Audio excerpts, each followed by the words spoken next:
Sometime. Sure is. Yup. And he's banished from the country. And Palamon then escapes. As is often the case in Shakespeare's late plays, here we have another example of families being separated. Arcite stays in the country against Theseus' orders to stay close to Emilia, and eventually he finds Palamon in the woods doing pretty much the same thing. They have a heartfelt reunion and continue to fight over Emilia. They decide to duel it out to the death. Twice. As they draw their swords, they are found by Theseus and are rolling questions. What ignorant and mad malicious traitors are ye, that against the tenor of my laws are making battle? By Castor both shall die. Hold thy word, Theseus. We are certainly both traitors, and both despisers of thee and of thy goodness. I am Palamon, he that cannot love thee, he that broke thy prisons. Think well what that deserves. And this is Arcite. A bolder traitor never trod thy ground, a falser never seen the friend. This is the man was begged and banished. This is he contemns thee and what thou darest do, and in this disguise against thy own edict follows thy sister, that fortunate bright star, the fair Emilia, whose servant, if there be a right in seeing and first bequeathing of the soul, do justly I am, and, which is more, dares think her his. This treachery, like a most trusty lover, I called him now to answer.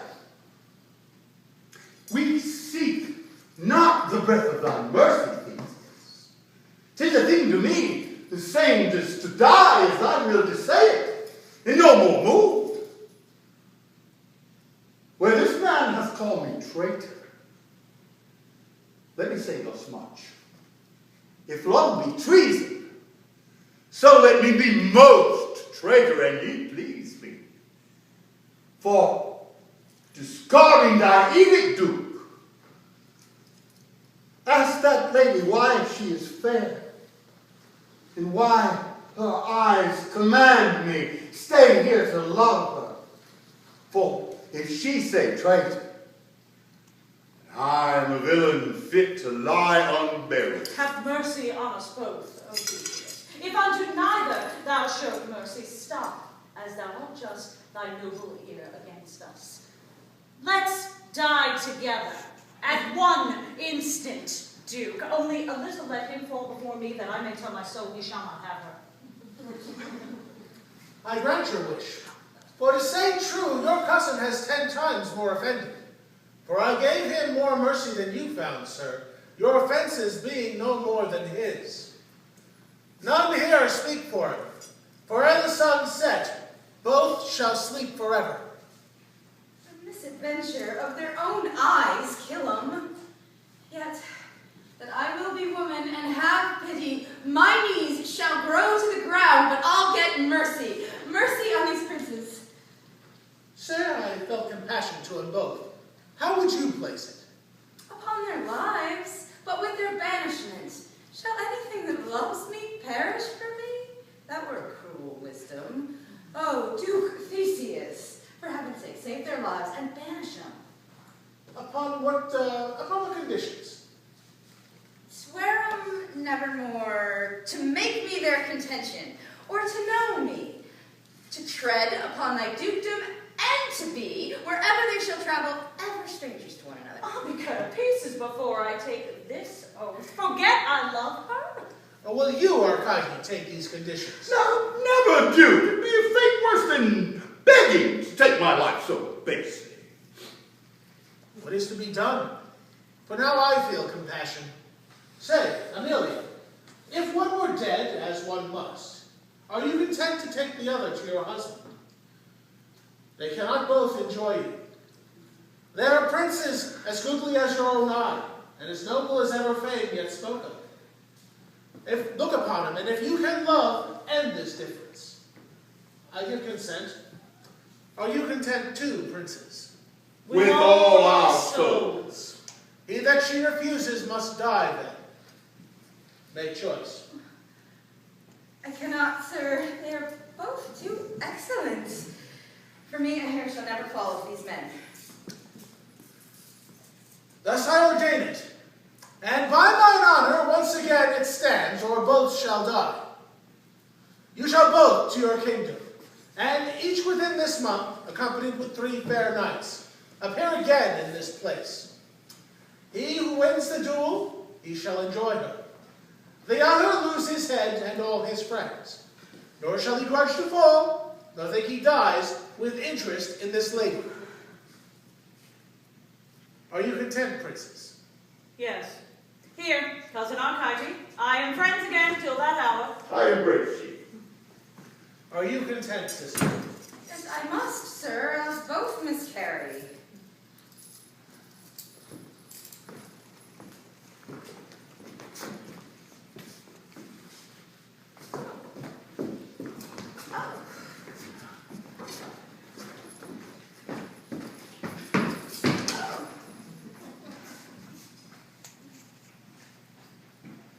Yet I may bind those wounds up that must open and bleed to death for my sake, else I'll choose and end their strife.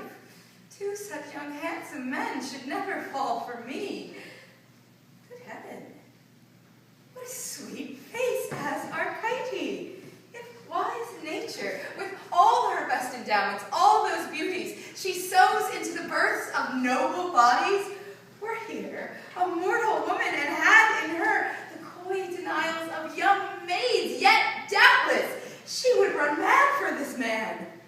What an eye, what a fiery sparkle and quick sweetness has this young prince. What a brow, of what a spacious majesty he carries, arched like the great-eyed Juno's, but far sweeter, smoother than Pelops' shoulder. Fame and honor, methinks, as from a promontory pointed in heaven, should clap their wings and sing to all the underworld the loves and fights of gods, and such men near him. Palamon is but his foil. To him, a mere dull shadow. He's swarth and meager, of an eye as heavy as if he had lost his mother. A still temper, no stirring in him, no alacrity. Of all this sprightly sharpness, not a smile. Yet, these that we count errors may become him. Narcissus was a sad boy, but a heavenly. Who can find the bent of woman's fancy? I am a fool. My reason is lost in me. I have no choice, and I have lied so lewdly that women ought to beat me. On my knees, I ask thy pardon, Palamon. Thou art alone and only beautiful, and these the eyes, these the bright lamps of beauty that command and threaten love, and what young maid dare cross 'em? What a bold gravity, and yet inviting, has this brown manly face. Oh, love, this only, from this hour is complexion. Lie there, Arcite. Thou art a changeling to him, a mere gypsy, and this the noble body. I am sotted, utterly lost. My virgin's faith hath fled me. For if my brother but even now had asked me whether I loved, I had run mad for Arcite. Now, if my sister, more for Palamon, stand both together. Now, ask me, brother. Alas, I know not. Ask me now, sweet sister. I may go look. Oh, what a mere child is fancy that having 2 fair gods of equal sweetness cannot distinguish, but must cry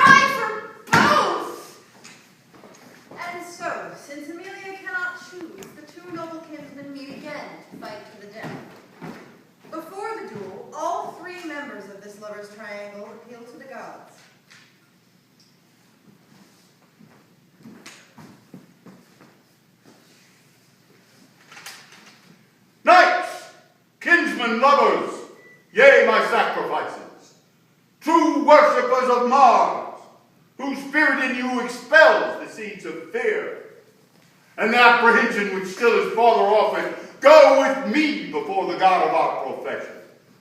Thou mighty one, instruct this day with military skill, that to thy Lord I may advance my streamer, and by thee be styled the Lord of the dead.